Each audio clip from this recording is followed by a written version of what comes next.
What's going on, guys? It's your boy Flawless Wins here, doing a special dual commentary with my friend all the way across the nation. We're about to drop that commentary that's going to be a sensation. What up, Limitless? Yeah, I'm good, bro. How you doing?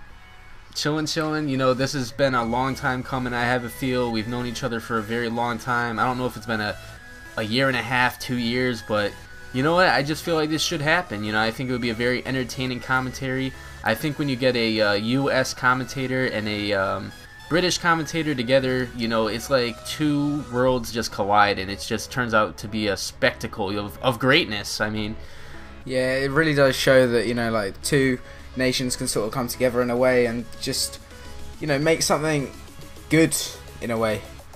Yeah, I know what you mean. Yeah, 100%, bro. But the commentary I really wanted to talk about today was, you know, Blackops 3, World War 2. I know we don't know exactly which game is going to be released by Treyarch, but one thing we do know is it's a Treyarch game. And what I want to know, Limitless, is where did the Pubstomping go? It's like it went out the window, and I don't know how you feel about that, but I miss the days where you could just run around and it was all about running and gunning, bro. And it seems like now it's all about, you know, just commentaries. I love to commentate, don't get it wrong. You know, don't get it twisted. But what happened to the gameplays, bro? I don't know. I just feel like sort of competitive literally just sort of crashed down onto Pubstomping and just killed it. Because you see all of these COD champs, Gfinity, all of this sort of stuff just go on now. And even these ex-Pubstompers, they go to these events and they sort of support a team or whatever. And it's as if they've completely forgotten about the Pubstomping community whatsoever. And you know, there are still that select few that still do it. I know that like teams are still coming up, maybe playing older Call of Duties, because Advanced Warfare, I don't know, it doesn't seem like they really post like DNA bombs and stuff, more like Moabs. But I just feel like they sort of don't bother as much with the Pubstomping community and just more with the competitive, and it's more conservative. It's not as sort of more entertaining to watch and maybe even to play. I mean, I sometimes like to run and gun, and I find that really entertaining and it's a lot of fun. Obviously, I haven't played Call of Duty for a little while. Like, I played it a bit today, but apart from that, I just have sort of gone away from it, probably just because this community sort of died out. I know, dude. I mean, I agree 100% exactly. I don't know if it's like necessarily Sledgehammer to blame for this, but I think it's really just the exo movements, man. You boost jumping around, you know, going up and down, left and right so fast. It just puts a whole different angle on the motion of the game, and it makes it really difficult to have that pub stomping atmosphere. You know, it's harder to really break the game down and calculate it into a science, which is how you could see in this gameplay. That's how I used to play the game. That's how I like to run and gun. But because you can jump over enemies like it's Halo, it just doesn't seem to really work it out as well. And channels that I used to grow up with that were considered really, really good players, they're not even posting those crazy gameplays that I used to watch and I used to really like enjoy watching, like 120 kills, 130 kills. The whole point of like 200 plus kills, I mean, let's all be honest, 95% of those gameplays are fake. But the ones that are legit, that are like 120 kill gameplays, I mean, I miss watching that type of stuff on YouTube, to be completely honest with you, Limitless. I just think that the way Sledgehammer went about their game and the way Infinity Ward goes about their game is just not the same as Treyarch. And that's why I'm super pumped for the next Treyarch game, whether it's Black Ops 3 or World War 2.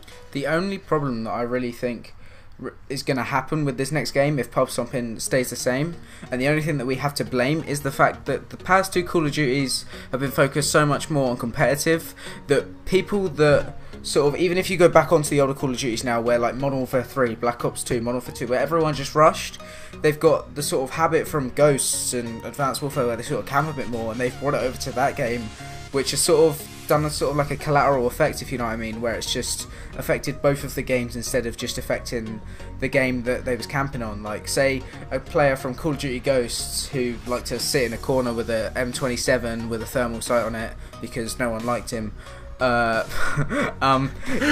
just decided to go into Black Ops 2 and use an LSAT with a thermal, sit in a corner, and that's just affected that game just as much as it affected Ghosts, which is really the main problem here. Yeah, I definitely know exactly what you're saying.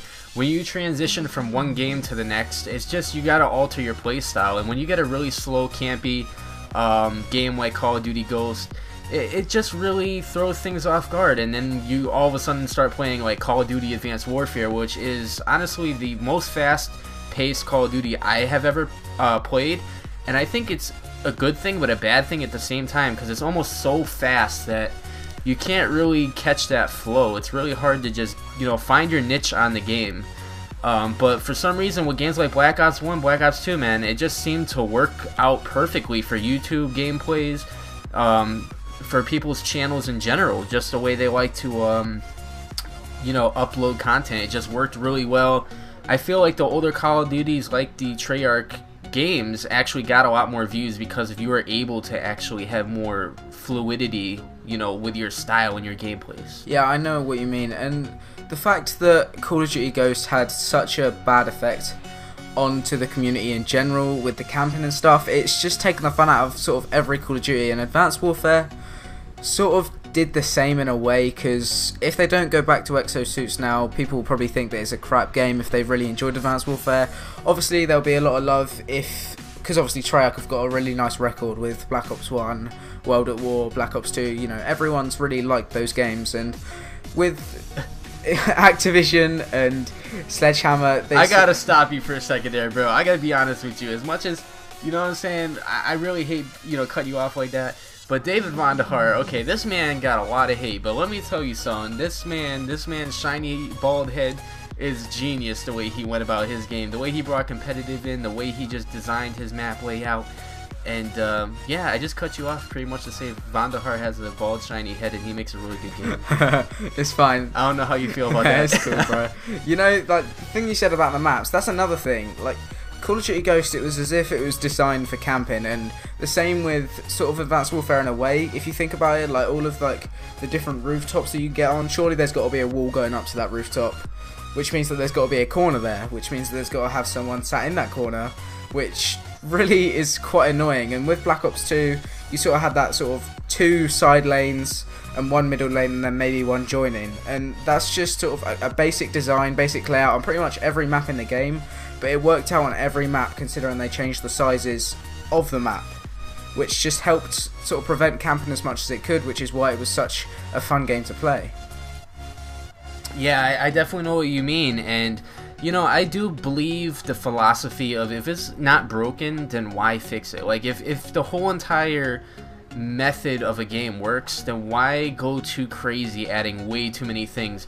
That's the only thing that would scare me about, say, Black Ops 3, is if they went back to the future. They already did 2025. Watch them do, like, year 2150, and now we got a triple X lens freaking target finder. Like, that stuff scares me, and I could see why a lot of people would want World of War 2 to come out, because if it goes back to more, like, you know, modern, more past time frame, the weapons won't be as like futuristic, and the game may very well be more balanced, like Call of Duty 4, which in my opinion was one of the more well balanced Call of Duty, because they stuck to the 3 kill streak method, and the guns were just a lot more simplistic and more simplified. But once you go too crazy with weapons, I mean, the game just gets way too intense. I understand where like game designers, why they would want to do it, you know, like pick 10 system, pick 13 type system, is to give you more options. But once you overflow and flood the options, it's just very bad,